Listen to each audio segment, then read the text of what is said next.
na mwingine atatusomea. Tutasoma vitabu 2 na najua kwamba tutabarikiwa katika Kumbukumbu la Torati. Kuna mtu amefika pale?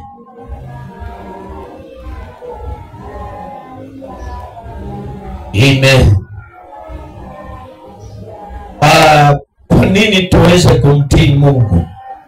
Kwa maana ametuumba tuweze kumtumikia, ametuumba tuweze kumwabudu, ametuumba tuweze kuwa vyombo za kuleta utukufu kwa jina lake. Bwana Yesu asifiwe. Ametuumba tukue vyombo za kuleta utukufu mbele zake. Naweza kuuliza, kutii ni nini? Kutii ni nini? Nataka tuweze kufundishana asubuhi ya leo. Kutii ni nini? Unaelewa aje kutii?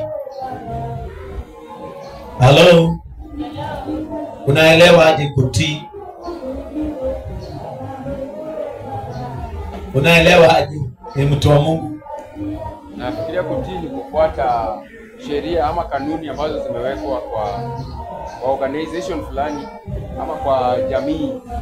Amen. Kutii ni kuweza kuelewana na watu katika njia ya mawasiliano. Labda kazini kuna zile unakuta ya kwamba kuna zile principles zimewekwa katika ile kampuni. Unaambiwa ya kwamba masaa ya kuingia kazini ni saa 2. Bwana Yesu asifiwe.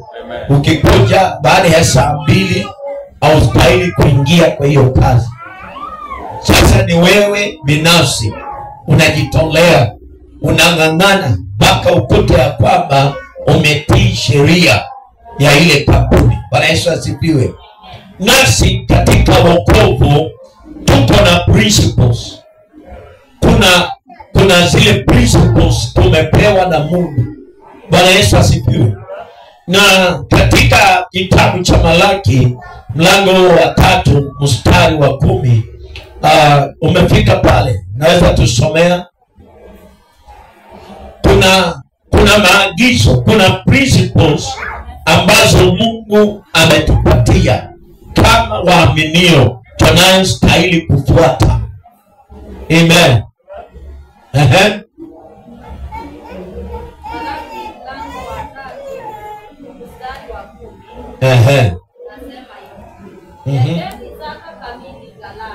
Leteni zaka kamili ghalani, ili kuwepo chakula katika ghala langu. Mkanijaribu kwa njia hiyo, asema Bwana wa majeshi. Mkanijaribu kwa njia hiyo, mkaweze kuona nini?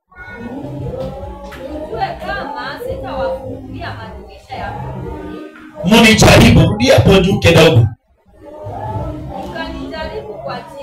Mkanijaribu kwa njia hiyo, asema Bwana wa majeshi. Bwana Yesu asifiwe. Maandiko yanasema kwamba Mungu ananena nasi, anasema ya kwamba leteni zaka kamili katika nyumba yangu, munijaribu muone kama sitafungua madirisha ya mbinguni nimimine baraka mkose pa kuweka. Bwana Yesu asifiwe. Hiyo ni principle ambayo ni ya kwanza, ya kwamba tulete zaka kamili. Zaka ni nini? Ni yale mapato ambayo tunayoyapata kwa maisha yetu kwa kila siku. Kuna ile kazi unafanya, kuna ile kazi ambayo unaiendeleza. Ulianza, ulisema kwamba mniombee wapendwa, nahitaji kazi. Bwana Yesu asifiwe.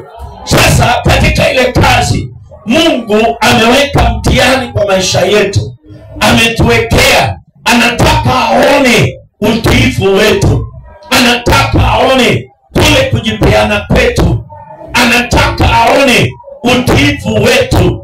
Bwana Yesu asifiwe. Na anasema hiyo zaka kamili tuweze kuileta katika nyumba yake, ndipo kwa nyumba yake kusikosekane chakula. Bwana Yesu asifiwe. Haleluya. Kwa hiyo ukileta zaka kamili katika nyumba ya Mungu, basi hakutakosekana chakula. Kwa hiyo ni kumaanisha kwamba ni jukumu yako kama mwaminio ujue ya kwamba kuna msingi unastahili ukue ndani yake, na huu msingi ni wa maana sana. Bwana Yesu asifiwe. Huu msingi ndio unafukuza umasikini. Huu msingi ndio unaondoa zile hali ambazo zinafanya tunakwama. Bwana Yesu asifiwe. Kwa maana inasema tunapoleta hiyo zaka kamili katika nyumba ya Mungu, basi Mungu naye tunapomjaribu, Bwana Yesu asifiwe, tunamjaribu kwa kuleta hiyo zaka kamili. Maandiko yanasema ya kwamba naye tunapomjaribu, basi atafungua madirisha ya mbinguni, amimine baraka hata tukose mahali pa kuweka. Bwana Yesu asifiwe. Haleluya. Kwa hivyo ni mpaka tumjaribu Bwana. Bwana Yesu asifiwe. Unajua kumjaribu Mungu ni aje? Ni kule kuaminika, kule kukuwa mwaminifu. Nimepata shilingi 10, hiyo shilingi moja ni ya Mungu, si yangu. Ameniachia zile mingi, shilingi 9. Bwana Yesu asifiwe. Amenibariki. Sasa ninaweza toa fungu la 10 na naweza toa sadaka katika ile pesa ambazo nimepata. Bwana Yesu asifiwe. Kwa hivyo ni jukumu yako kama mwaminio uwe mwaminifu mbele za Mungu. Bwana Yesu asifiwe. Unajua wakati maandiko yanasema kwamba nijaribuni muone ya kwamba sitafungua madirisha ya mbinguni. Kwa hivyo inasema kwamba ni juu ya kujaribu. Bwana Yesu asifiwe. Ni juu ya kutest. Unajua kitambo tulikuwa tunaambia, tulikuwa tunakuwa na vita tukiwa watoto. Unakuta ya kwamba mtu anakwambia kwamba hii laini ambayo nimeweka hii nimeweka, na anatema mate hapo kwa hiyo laini, anatema mate. Hiyo laini anasema ya kwamba jaribu kuiguza au jaribu kuivuka, utaona kitu ambacho hujawahi ona. Bwana Yesu asifiwe. Utaona kitu ambacho hujawahi ona. Bwana Yesu asifiwe. Na unapoenda kuguza ile laini, unapoenda kuikanyaga, unapigwa ngumi moja ambayo imetolewa huku kwa mgongo. Hiyo ngumi inatolewa huku, unagongwa kwa sikio mpaka unasikia ni kama unashikwa na wenda wazimu. Bwana Yesu asifiwe. Hiyo ni hali ya utoto ambayo tulikuwa naye. Unakuta ya kwamba unapigwa mpaka unasikia hata unachanganyikiwa, unakosa kumuona yule ambaye ulikuwa unaenda kukanyaga ile laini. Bwana Yesu asifiwe. Kwa hiyo tunapokuja kwa maandiko inapotuambia kwamba jaribu uone ya kwamba kama Mungu atafungua madirisha ya mbinguni, amimine baraka tukose mahali pa kuweka, ni jukumu ya maisha yetu. Tunamjaribu Mungu. Bwana Yesu asifiwe. Halo. Ni vizuri kumjaribu Mungu. Bwana Yesu asifiwe. Hawezi kumjaribu Mungu akose kubadilisha maisha yako. Hawezi kumjaribu Mungu akose kuonekana. Bwana Yesu asifiwe. Na ndio maana anasema ya kwamba tumekaa kwa kukosa kule kuweza kutii Mungu. Bwana Yesu asifiwe. Tumekaa kwa kutokumtii Mungu. Bwana Yesu asifiwe. Na hebu tuende mstari wa 9. Hebu tuende mstari wa 9. Nataka katika hiyo kitabu cha Malaki mlango wa 3 mstari wa 9. Hebu tusome pale. Nyinyi mmelaaniwa kwa laana. Maana mnaniibia mimi. Nyinyi mmelaaniwa kwa laana, kwa maana mnaniibia mimi. Bwana Yesu asifiwe. Nyinyi mmelaaniwa kwa laana. Kwa nini tumelaaniwa kwa laana? Kwa maana maandiko yanasema kwamba tunamwibia nani? Tunamwibia Mungu. Bwana Yesu asifiwe.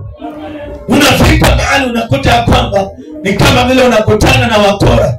Unakuta kwamba wakora wamekukaba, wamekushika, wamekupiga ngeta. Sasa maandiko ndio yanasema kwamba nyinyi mmelaaniwa kwa laana. Kwa nini mmelaaniwa kwa laana? Kwa maana tunafanya nini? Tunamwibia nani? Tunamwibia Mungu. Na tunapomwibia Mungu, tunaondoka kwa ile foundation ambayo inastahili kutusimamisha. Bwana Yesu asifiwe. Hauwezi jenga nyumba na ukose kuweka msingi. Ni mpaka kitu cha kwanza uweke msingi. Bwana Yesu asifiwe. Unapoanza ujenzi wa nyumba, kama vile ambavyo tulianza kujenga hii kanisa, ni mpaka kwanza tupime urefu wa kanisa, tupime jinsi ambavyo tutaweka hizi vizingiti za kushikilia paa. Ni mpaka tungechimba shimo ambayo ni msingi wa kusimamisha jengo ambalo tunataka kujenga.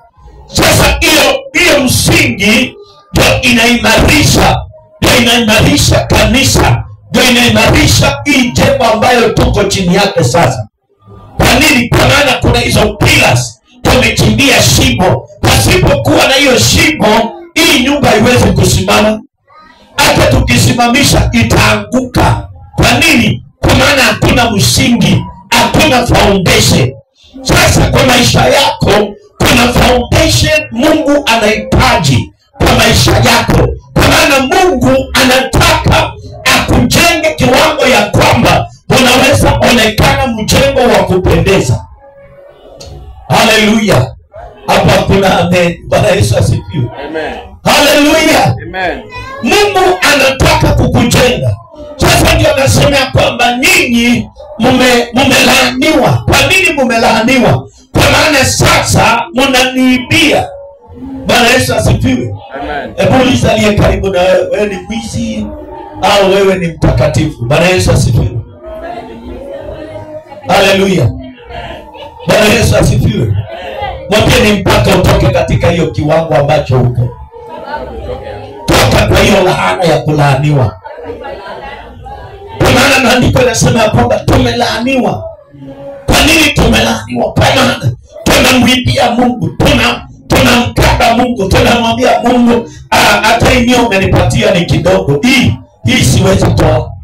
Sasa naye Mungu hawezi kukuaminia maelfu ya pesa, hawezi kukuaminia mamilioni ya pesa. Kwa maana kama kwa 100 unamnyang'anya, sasa hawezi kukuaminia. Hata akikupa 1,100 atajua hapa ni shida tupo nimeleta.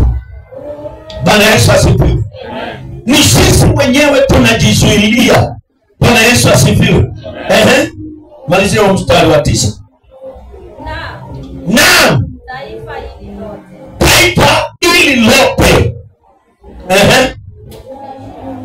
taifa hili lote basi mmelaaniwa, kwa maana tunamwibia Mungu.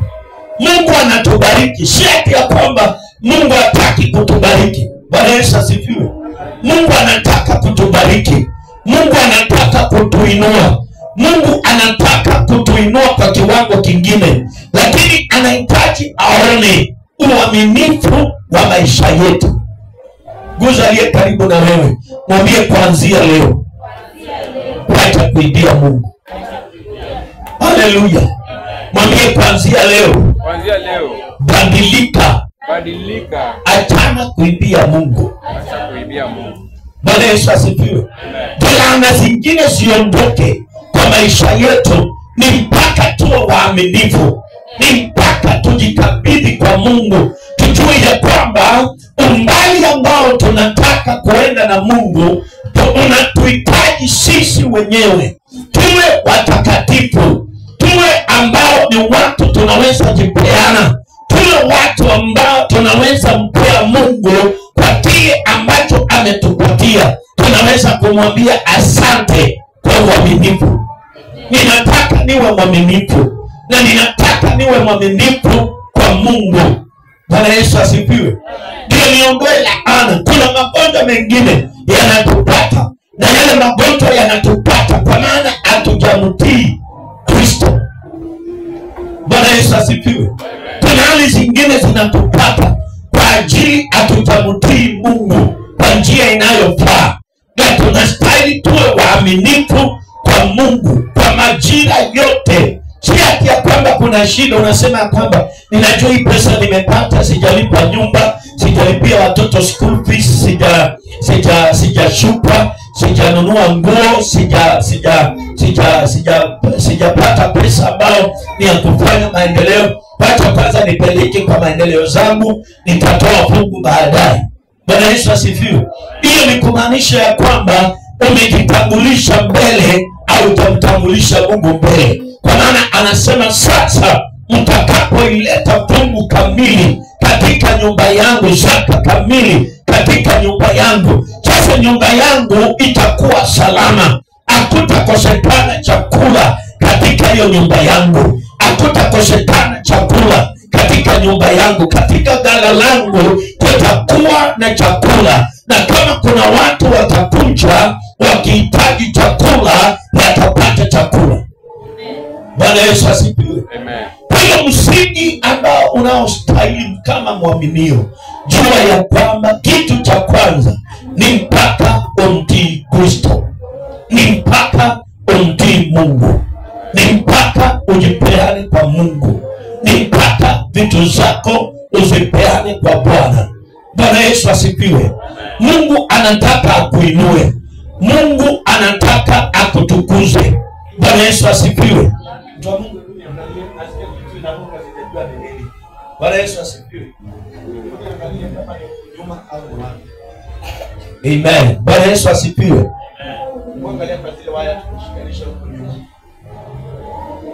Amen. Bwana Yesu asifiwe. Itakuwa salama wakati tumejipeana kwa Mungu, wakati tumejipeana kwa Kristo. Ni mpaka kitu cha kwanza ni mpaka tumtii Mungu. Bwana Yesu asifiwe. Ni mpaka ujue ya kwamba sehemu ya fungu la 10 si yangu, ni ya Mungu. Sadaka iliyo kamili, zaka iliyo kamili ninapeana kwa Mungu. Bwana Yesu asifiwe.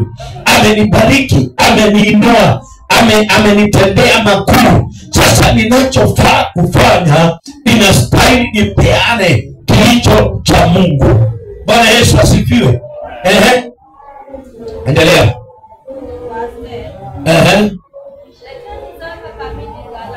Leteni zaka kamili ghalani, ili kuwepo chakula katika nyumba yangu. Mkanijaribu kwa njia hiyo, asema Bwana wa majeshi. Basi muweze kujua kama sitafungua madirisha ya mbinguni.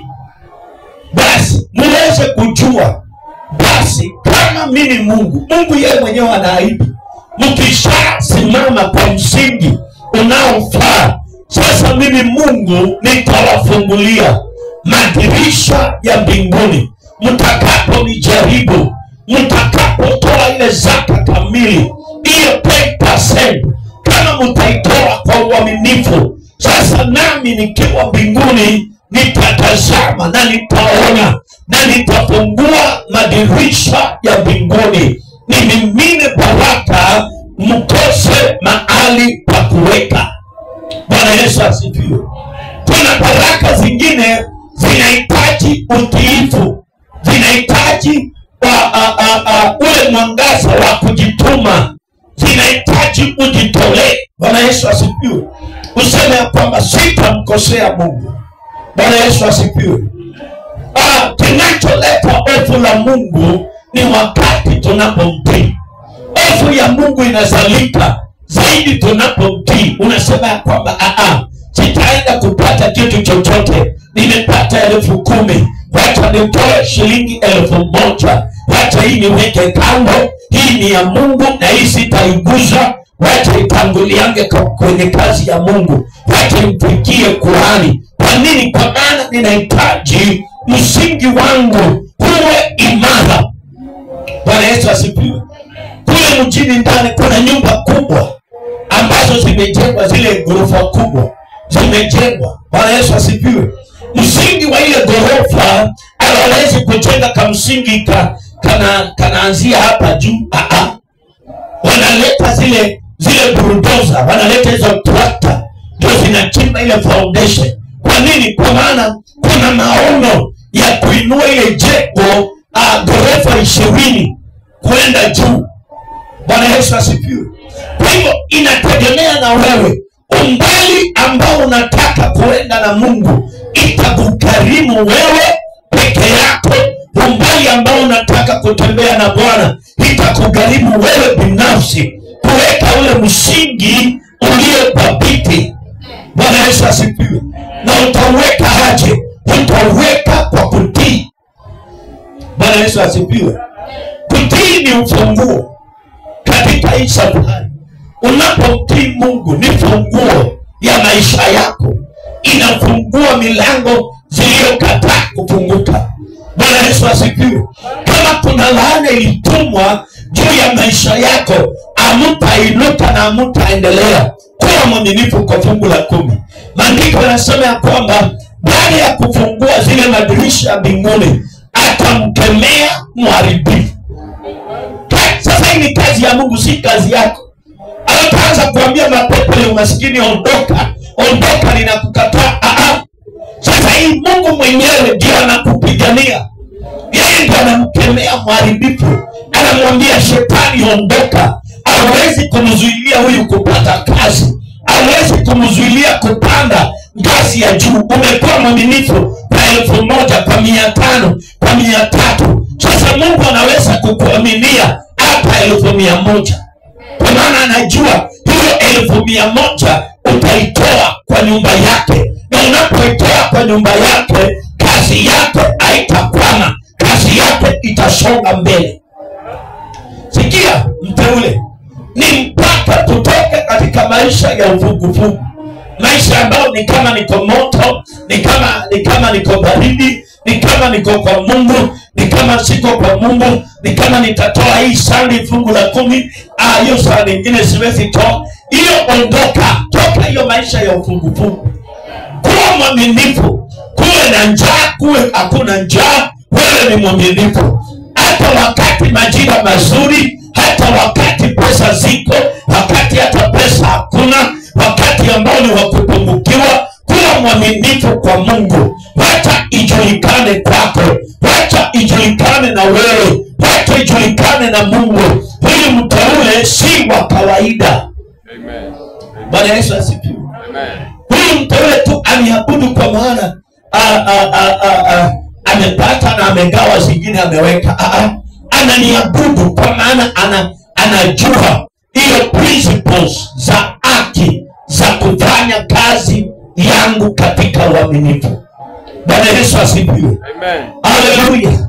Ambia aliye karibu na wewe, kuwa mwaminifu. Mjengo wako ujengeke vizuri.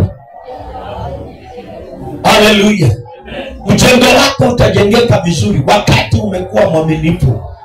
Usikabe Mungu kwa Mungu hii ni mpaka nitumie yote. Hii 10,000 hii itaisha yote. Sasa kuna vitu zitaanza kukuja kwa maisha yako, hautaweza kuzikemea ziondoke, hautaweza kuziamurisha zisikie. Zinasikia sauti ya Mungu. Hii inakuwa katika uaminifu. Ni kama sasa wacha nichukue hii kiti nikuonyeshe. Kuja Gabriel. Kuja. Ni masaa ya kupumzika ya Gabriel. Bwana Yesu asifiwe. lakini anapokuja, nataka uketi. Bwana Yesu asifiwe. Ninaondoa hii kitu. Bwana Yesu asifiwe. Anapoenda kukaa, naondoa. Hebu enda ukae. Bwana Yesu asifiwe. Ikabidi yaanguke. Ana pumziko, kwa maana kile anastahili akalie kimeondolewa. Lakini tukishakuwa waaminifu sasa katika Mungu, Mungu atakupa pumzisho. Bwana Yesu asifiwe. Sasa kuja ukae. Kama mtu wa Mungu, sio ndoi. Amen. Sasa amekaa, amepumzika. Kwa nini? Kwa maana kuna kitu amefanya. Sasa Mungu ndio anamwandalia meza. Bwana Yesu asifiwe. Simama nini? Mungu anasema kwamba nitakuandalia meza mbele ya maadui wako. Kwa nini Mungu aandae hiyo meza? Kwa maana kuna uaminifu ameuona ndani yako. Bwana Yesu asifiwe.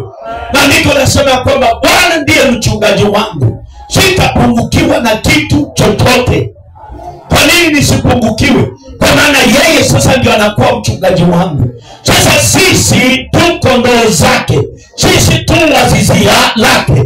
Sasa yeye mwenyewe ndio ana provide. Kama ni kazi inayostahili, ile pesa unazohitaji ana provide. Amen. Aya. Mungu anakuinua. Umezoea tu ngazi ya kulipwa 3,000. Sasa hiyo kazi ya 3,000 unatolewa. Mungu analeta kitu, anasema ya kwamba ninataka sasa nimuinue mwanangu. Sitaki akae kiwango cha chini. Amekuwa mwaminifu kwa 3,000. Sasa nitamtoa nimuweke kwa 10,000. Sasa katika ule uaminifu, Mungu anakuchomoa, anakupandisha ngazi nyingine, unalipwa 10,000. Katika hiyo 10,000 unaendelea kuwa mwaminifu, anakutoa kwa 10,000, anakuingisha kwa 20,000. Anaona pia umekuwa mwaminifu. Bwana Yesu asifiwe. Anaona uko mwaminifu kwa hiyo fungu la 10. Sunday hii, ile Sunday ingine, anaona bado uko mwaminifu. Anakuwekea target ya miezi kama 6. Anasema mwanangu, ninataka nione kama utakuwa mwaminifu kwa 20,000. Anaangalia, anaona uko mwaminifu kwa 20,000. Sasa anakutoa kwa 20,000, anakupandisha juu ya 50,000. Alo, anakukalisha pale. Anasema sasa ile mtihani nitampatia tu mtihani kidogo ya miezi 2. Baada ya miezi 2 unapandishwa. Ulikuwa mtu tu ambao ni wa kufanya kazi ya nomo, unaambiwa sasa unatomolewa kwa kazi ya nomo, sasa unapelekwa kwa ofisi. Bwana Yesu asifiwe. Nataka ushike haya mafundisho vizuri, kwa maana kuanzia leo unapokuwa mwaminifu, wacha kusema kwamba nimezoea hii kazi, nimezoea pale tu ninaenda kila siku, ninaenda asubuhi, nimezoeana na watu wakinilipa sana ni 50,000, wakinilipa sana ni 5,000, si 50, wanakulipa 5,000. Sasa hiyo 5,000 umeridhika na 5,000, na kwa hiyo 5,000 wewe sio mwaminifu. Wewe unakuta kwamba mkono ambao umeshika wanasema hapana, Mungu hii siwezi kukupatia. Wacha tu nitoe shilingi 200 kwa hiyo 5,000. Nitatoa tu shilingi 200. Type yangu nitatoa 5,000, nitatoa shilingi 200.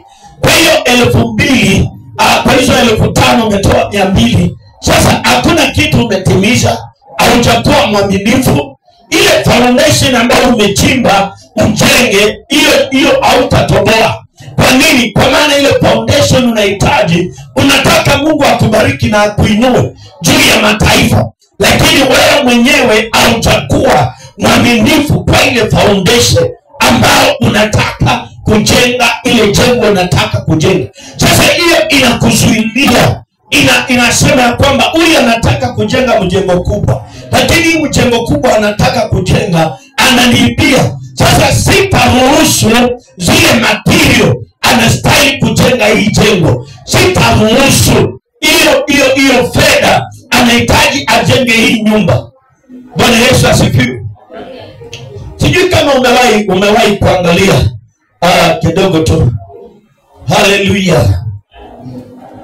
Amen. Amen. Hallelujah. Sijui kama umewahi kuangalia, umewahi ona manyumba zingine zinafika mahali na inaachwa haina madirisha, au labda imewekwa madirisha, imetengenezwa, imefika mahali unakuta milango ziko, unakuta mahali imefika na imesimamia hapo, haiwezi kusonga kutoka pale. Bwana Yesu asifiwe. Si umeona mijengo kama hizo?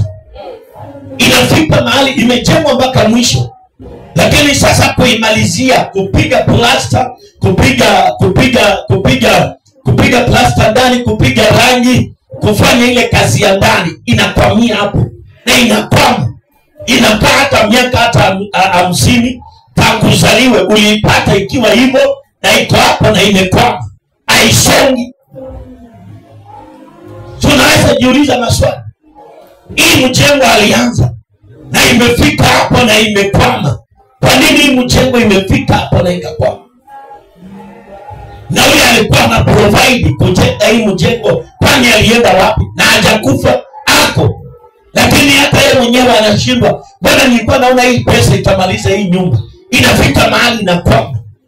Hiyo inakwama kwa maana pale source Mungu alifungua source ya kufanya kazi ya Mungu, lakini yeye akachukulia ni uwezo wake, akachukulia ni nguvu zake, na akaamua kila kitu yeye mwenyewe ndio anajipatia. Fungu la 10 anakula, sadaka anakula, kutumikia Mungu hakuna, anafunga njia ya source.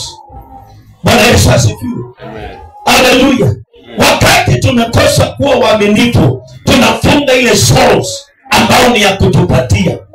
Lakini wakati ambao tunatoa, maandiko yanasema kwamba mkono unaotoa umebarikiwa. Halo. Kwa nini unabarikiwa? Kwa maana Mungu anawekelea na anakupea na wewe unapeana. Sasa unapopeana, ako na uwezo wa kuachilia. Kuja hapa Gabriel nikuonyeshe. Kuja. Tani kutumie. Bwana Yesu asifiwe. Kuja hapa mbele. Kuja hapa mbele. Nataka ushike hii kitu. Shika na mkono mmoja. Shika na hiyo mkono mmoja pande hiyo. Shika na hiyo mkono mmoja. Shika hii nyingine. Bwana Yesu asifiwe. Nataka sasa nimwekelee kitu kingine. Nataka uchukue hii sasa. Nataka uchukue hii. Usiweke chini. Chukua hii kitu. Chukua. Chukua bwana. Hawezi kuchukua. Nataka ushike hiyo vile umeshika. Sasa chukua hii. Sasa ile source ya Mungu anatupatia. Ametupatia ndio tupeane. Ndio akitupatia tuweze kuwa na kitu wa mkono wa kuweza kushika. Lakini kwa maana ameshika na hajapeana, sasa ana njia ingine. Hata nikimpea hii hawezi kushika. Bwana Yesu asifiwe. Haleluya. Nataka ukuje Monica, kuja Monica. Nataka uelewe hii. Bwana Yesu asifiwe. Amen. Nataka sasa upe Monica hiyo kitu. Amen. Kuja Sauda. Kuja. Bwana Yesu asifiwe. Amen. Amen. Amen. Mpe hiyo. Sasa naye Mungu anaachilia. Sasa chukua. Unaona vile inaenda? Naye Sauda enda upe mtu mwingine huko. Sasa inaenda hivyo. Aya, nani Monica pea mtu mwingine huko. Amen. Sasa inaenda hivyo. Bwana Yesu asifiwe. Gabriel nataka upe Monica. Amen. Inaenda hivyo katika ufalme wa Mungu. Sasa Mungu anaachilia. Na kwa maana Gabriel ako tayari kuachilia. Anapoachilia, anapopeana, sasa Mungu ako tayari kumpea tena. Pea mtu mwingine. Amen. Bwana Yesu asifiwe. Sauda na Monica pea mtu mwingine. Sasa Mungu kazi yake mbinguni anafanya kazi hivi. Bwana Yesu asifiwe. Anasema mkono unaotoa unabarikiwa. Kwa hivyo anapompea Gabriel anakuwa mwaminifu katika kazi ya Mungu. Anapeana naye Gabriel anapewa. Bwana Yesu asifiwe. Na wewe ambaye ni mtu wa chini unafikiwa. Kwa nini unafikiwa? Kwa maana aliye nazo ambaye ni Mungu ambaye ndiyo soul. Sasa yeye mwenyewe akishatoa, akishampea Gabriel, Gabriel ako willing na yeye kupeana, ako faithful kupeana. Sasa anapopeana anapewa, hawezi kukosa, na wale ambao unapewa unapeana. Sasa wakati tunapopeana katika ufalme wa Mungu, Mungu atatuacha tuende kuombaomba, atahakikisha ametushibisha, kwa maana tumekuwa waaminifu. Bwana Yesu asifiwe. Anasema ya kwamba ninainua kutoka mavumbini na ninakuketisha na wafalme. Maandiko yanasema ya kwamba tunaponyenyekea kwenye mkono wenye nguvu, anapotupea na wewe peana. Pelekea mtu mwingine. Haleluya, pelekea mtu mwingine. Bwana Yesu asifiwe. Sasa katika ufalme wa Mungu, tunapokuwa waaminifu kwa fungu la 10, tunapokuwa waaminifu kwa neno la Mungu, anapotupea tunakuwa baraka. Na tunapokuwa baraka, sisi sasa ndio tunanyeshea wale watu wengine baraka. Haleluya. Pea mtu mwingine. Haleluya. Sasa ufalme wa Mungu unatembea hivi. Ni angali kama ungefunguliwa macho katika ulimwengu wa rohoni, vile malaika wanavyotumwa kutuletea baraka, tunachukua lakini tunakatalia nazo, tunakaa nazo. Sasa unakuta ya kwamba malaika analeta wakati umelala. Unapoletewa hauna mkono wa kuweza kushika, hauna neema ya kuweza kustahimili zile baraka, kwa maana hizo baraka Mungu amekuletea niopewa watu wengine waweze kutumika nazo katika ufalme. Unakuta ya kwamba umejifungia mlango. Gabriel ikimwambia sasa songa mbele, na nimemzuilia, ataenda? Hawezi enda. Lakini sasa nikimwambia enda, pea mtu mwingine, ataenda. Bwana Yesu asifiwe. Kwa hiyo katika hii kazi ya Mungu, Mungu anahitaji uaminifu wetu. Mungu anahitaji aone utiifu wetu. Mungu anahitaji aone kule kujitolea kwetu. Anahitaji aone tumefanya kazi yake kwa njia inayofaa. Haleluya. Pigia Yesu makofi jamani. Pigia Bwana makofi. Haleluya. Amen. Kuna kitu umeshika? Halo? Amen. Hebu nikupatie tu dakika mbili. Hebu tazama maisha yako. Ushirika wako na Mungu umekuwa kivipi? Umemwibia Mungu au umekuwa mtu ambaye ni wakupewa na uachili? Halo? Umekuwa mtu wakupewa na unashikilia. Sasa Mungu anakuja, anataka akuinue, akutoe kwa hiyo kampuni ambayo umekuwa unalipa 20,000 au 18,000. Anataka akupandishe uwe manager pale. Lakini wanasema hata sijasoma, hata sina zile barua zinastahili nikae pale kwa katika ile kiti cha mkubwa wa kampuni. Unaanza kusema hiyo siwezi, hiyo siwezi hiyo. Kwani wale wako pale ni nini wamepea? Si ni watu kama sisi? Na hiyo kazi iko pale, tunaweza kufanya. Tunajua kusoma, tunajua kuandika. Kwani ni nini kinaweza kukushinda? Kwani Yosefu alikuwa amesomea habari ya kukua minister? Alikuwa amesomea? Hatakuwa amesomea, lakini alikuwa mwaminifu kwa Mungu, kiwango ya kwamba Mungu akamwangalia mpaka akamtokea kwa ndoto akasema, kuna siku nitakuinua Yosefu, na utaona ndugu zako wakikuinamia. Kwa nini? Kwa maana ile kazi ambayo nitakuweka juu ya mataifa yote.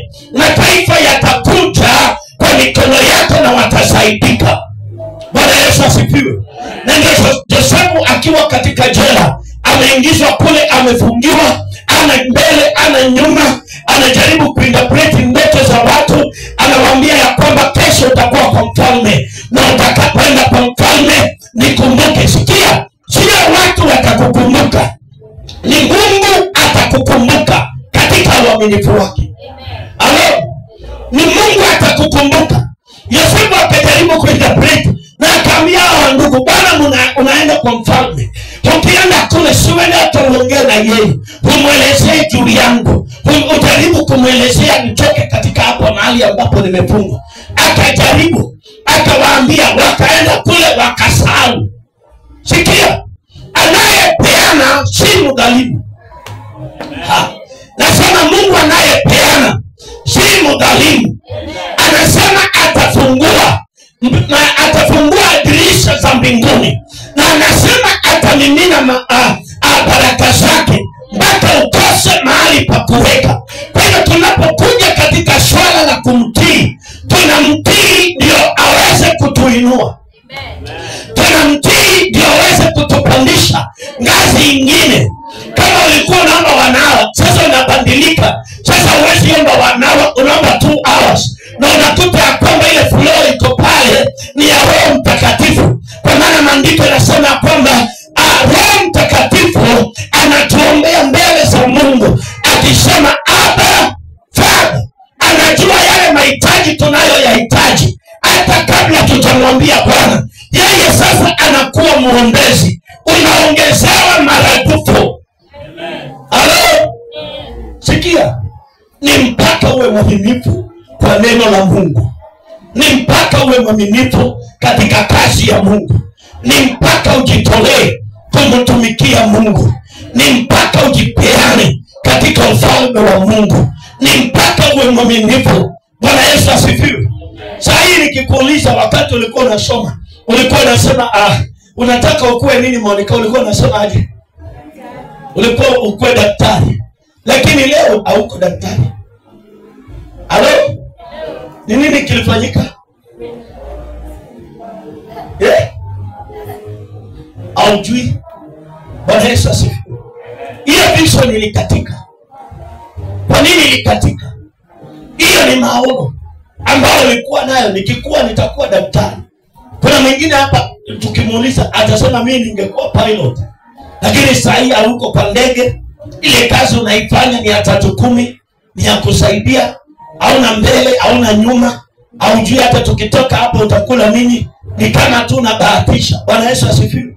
Lakini Mungu ametupa neema ya neno lake iturudishe kwa misingi zetu, iturudishe kwa kile ambacho tunastahili kukua. Bwana Yesu asifiwe. Haleluya. Yosefu yeye mwenyewe ajui kama atakuwa mkuu katika uongozi wa anaitwa nani? Kwa Potifa. Hakukuwa anajua kama atakuwa prime minister. Hakukuwa anajua. Hakukuwa anawazia kwa mawazo yake. Lakini Mungu alipomtokea kwa ndoto na akamuonyesha, akaelewa kuna kitu kitafanyika. Lakini katika hiyo process ya kufanyika, kuna mbinu na njia za kupitishwa na Mungu aone kama wewe ni mwaminifu. Aone kama huyu mtu ninaweza muaminia katika ufalme wangu. Ninataka kumuinua. Sikia, 2026 unastahili uwe mtu mwingine tofauti. Halo? Haya. Najua saa hii unaniambia pastor, na mimi nimezoea kulipwa 3,000. Kwanza nikilipwa pesa mingi kwa siku ni 1,000. Hiyo 1,000 tu ndio napata tu. Hiyo tu ndio najua. Hii 1,000 tu ndio nimezoea, na hata imekuwa rafiki yangu. Na ninajuanga hiyo lazima nipate kwa siku. Hiyo najuanga lazima nipate. Hiyo najua, hiyo lazima nikipata kazi, hiyo lazima nilipo hiyo 1,000. Hiyo 1,500 lazima nilipo hiyo. Sasa wewe umezoea hiyo. Hauna hamu ya kusonga mbele kupita hicho kiwango. Hauna maono ya kusema ya kwamba katika hii biashara nimekuwa nikifanya, Mungu ako na uwezo wa kupanua hii biashara yangu. Ako na uwezo wa kupanua hii maono niko nayo. Sikia, tulipokuwa tunaanza kujenga hii nyumba, kabla tuame, wakati nilikuwa hospitali, nilikuwa ndani ya moyo wangu nasema ni mpaka tuende tujenge. Ni mpaka tuame pale shule, tukuje tujenge nyumba ya Mungu. Na katika maono yangu nilikuwa na maono hii ya kujenga hivi. Lakini wakati tulikuja tukafika wakati wa kujenga, ikafika zile pesa tuko nazo ni kidogo. Mpaka hata napigia mahesabu nasikia kichwa inauma. Bwana Yesu asifiwe. Tukakaa kwa kikao na viongozi, tukaongea, nikawaambia zile pesa tuko nazo ni kidogo na sijui vile ambavyo tutakavyofanya. viongozi tukaongea tukaelewana, tukasema tujenge nyumba ya flat. Hiyo nyumba ya flat wakati tuliachana kwa viongozi usiku, nauliza hiyo nyumba hata tukijenga nyumba hiyo ya flat ni kama choo hiyo. Hiyo sasa tutajenga nyumba inakaa kama choo.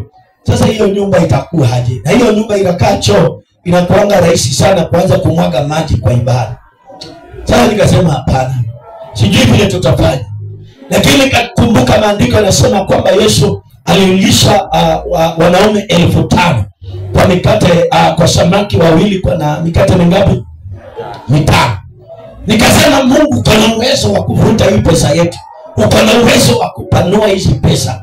Uko na uwezo wa kufanya. Wakati tulifika hapa Monday ya asubuhi. Ilikuwa Monday sio? Tuesday. Ilikuwa Tuesday.